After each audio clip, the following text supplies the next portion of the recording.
mapagmahal at mapagmalasakit na tagapamahalang pangkalahatan, kapatid na Eduardo V. Manalo. Na buong giting at puspos ng karunungang pinangungunahan po kami sa pagtataguyod ng tungkuling kaloob sa amin ng Diyos.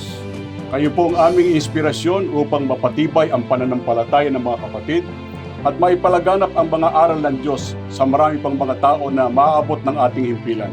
Masaya po, malugod, at buong puso po kaming bumabati sa inyo ng Happy birthday po! Mahal na mahal po namin kayo!